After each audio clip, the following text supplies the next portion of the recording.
Tattoo से लेके statue तक बनाइला हो। तो हमारे हाथ पर मीनाक्षी मौला लिख देबो। अरे तोहार नाम का हमार बात सुना। बोला राजाऊ के नाम चाहे राजाऊ के नाम हो। दोनों नंबर से लिखे में बा पूछाओ लिखवा लो। रमेश को दवाई ली है अपने तो अच्छा गुलशनो को लिखवाई ली है। बढ़िया ही को बड़ा सुघर लागी ढेरोले तरई के नाम हो।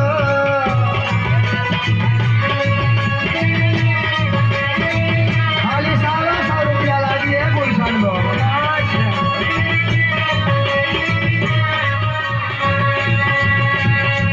राजाऊ के नाम चाहे राऊ के नाम हो।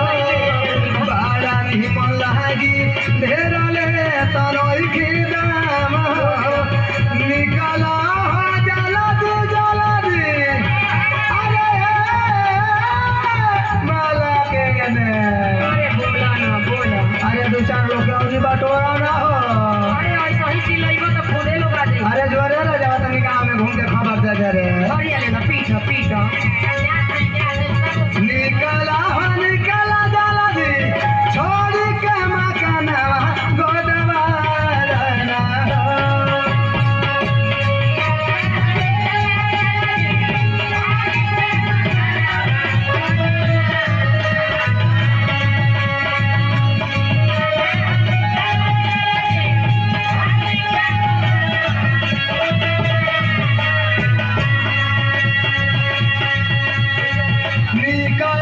निकला जल्दी छोड़ के मकानवा गोदवा रहना हो।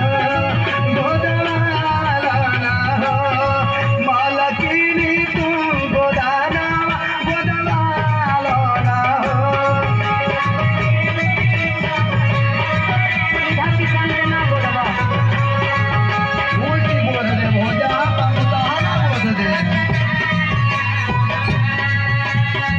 जानो तारू हां हां अब बगलिया वाला गमुआ में हां अजईबो अच्छा अपना ढोणी पर गोदावली हा। हां 36 वो हां अपना पुट्ठा पर गोदावली हा। मुसाफिर हो तो कहाँ गोदावली बातें मत कर। आलू अल्लाह ला को तो मत कह। उ तो हाथ बोले पर लोला बनवैले बाड़ी। अरे बाप रे बाप संतोष को तो भाग गई है हमार सुइए देख के। अरे बाप रे बाप आ साधु को के मत कह। क्या भइल हो उनके ओठ बजरी एगो 3 ऐसन को दले बानी। हां मुस्किया तारी तो कोई गो लफंगा उनके पीछे घूमता रहो। अरे बाप रे बाप सुना ना ये कौनो सबके ना हो। सुना होला बड़ी शुभ देहात पर छोटा वाला रामा।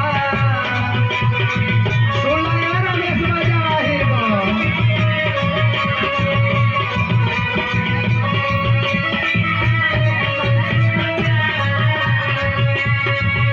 अरे मीनाक्षी बुची वहाँ कहाँ खड़ा बड़वा में ना जा रही हो। तो काम करे हम हां सुना बोला होला बड़ी शुभ